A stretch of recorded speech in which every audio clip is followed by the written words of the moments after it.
PoK में Awami action committee का मार्च। मुजफ्फराबाद चलो मार्च में उमड़ी भीड़। वार्ता विफल होने के बाद मार्च का ऐलान। मीरपुर में निकलेगा प्रदर्शनकारियों का काफिला।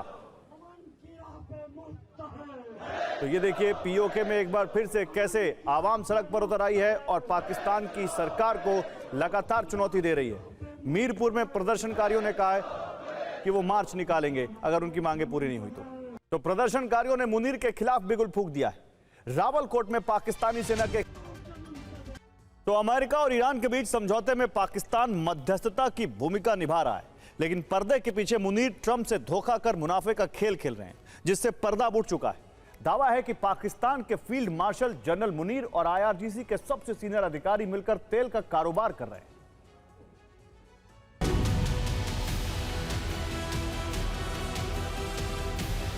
द टाइम्स ऑफ इजराइल की रिपोर्ट में जो दावे किए गए हैं उसने मुनीर के साथ साथ पूरे पाकिस्तान के चरित्र को एक बार फिर पूरी दुनिया के सामने बेनकाब कर दिया है। साफ हो गया है कि मुनीर को खाड़ी में बरस रही मिसाइलों से ज्यादा अपने खजाने के खाली होने का डर सता रहा है। मुनीर ने आईआरजीसी चीफ और अपने पार्टनर अहमद वाहिदी से फोन पर बात की। मुनीर ने साफ कहा कि अगर सऊदी पर हमला जारी रहा तो उनके कारोबार को भारी नुकसान होगा, जिसके बाद आईआरजीसी ने सऊदी अरब पर हमले रोक दिए।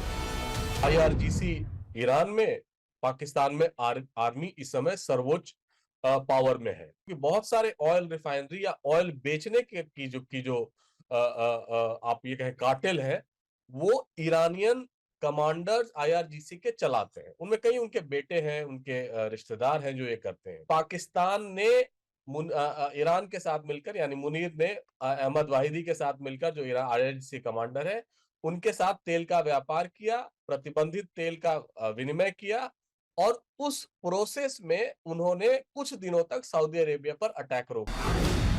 रिपोर्ट में दावा है कि जंग के दौरान अमेरिका ने ईरानी तेल रूट पर नाकाबंदी लगा दी थी, लेकिन गुप्त रास्ते से पाकिस्तान तक ईरानी तेल पहुंचता रहा। इस दौरान शैडो फ्लीट टैंकरों का इस्तेमाल किया गया, जिसकी भनक तक अमेरिका को नहीं लगी और इन तेलों के बदले मुनीर ने मोटा मुनाफा कमाया।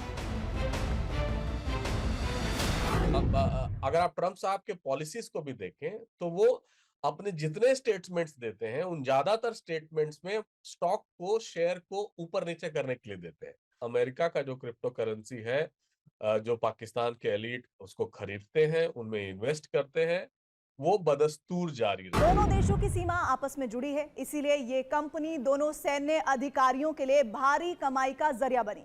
यानी सवाल सिर्फ शांति समझौते का नहीं बल्कि उस कारोबार का भी है जो प्रतिबंधों के बावजूद चलता रहा। कि क्या मुनीर ने अमेरिका को धोखा दिया?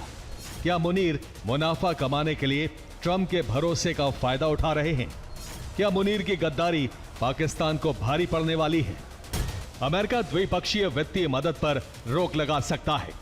पाकिस्तान को दी जाने वाली रही सही सैन्य सहायता, रक्षा उपकरणों के स्पेयर पार्ट्स की सप्लाई और तकनीकी सहयोग को पूरी तरह निलंबित कर सकता है। आईएमएफ और वर्ल्ड बैंक से मिलने वाले बेल आउट पैकेज पर रोक लगा सकता है, जिससे कंगाल पाकिस्तान की अर्थव्यवस्था ढह सकती है। क्योंकि आईआरजीसी को अमेरिका ने एक विदेशी आतंकवादी संगठन घोषित कर रखा है, ऐसे में उसके साथ व्यापार करने पर एफएटीएफ के तहत उसे ब्लैक लिस्ट में डालने की मुहिम शुरू कर सकता है। साथ ही उससे मेजर नॉन नेटो एलाई का दर्जा भी छीन सकता है। कि हर साल बाढ़ आती है, हर साल विदेश से उनको एड लेना पड़ता है, आईएमएफ वर्ल्ड बैंक उनको रेस्क्यू करती है। ये सब प्रश्न है, गूढ़ प्रश्न है, जिनका जवाब सिर्फ और सिर्फ पाकिस्तान की जनता को पता है और वो जानते हैं कि ऐसा हो रहा है। पाकिस्तान ने ईरान अमेरिका युद्ध में मध्यस्थता की कीमत मांग ली है। अमेरिका से 10 अरब डॉलर की करेंसी सपोर्ट फैसिलिटी मांगी है ताकि अपने विदेशी मुद्रा भंडार को मजबूत कर सके। आर्थिक संकट से जूझ रहे पाकिस्तान को थोड़ी राहत मिल सके। पाकिस्तान इस वक्त भारी आर्थिक संकट के दौर से गुजर रहा है। ऐसे में अगर अमेरिका ने उससे मुंह मोड़ लिया तो फिर पाकिस्तान पूरी तरह से बर्बाद हो जाएगा।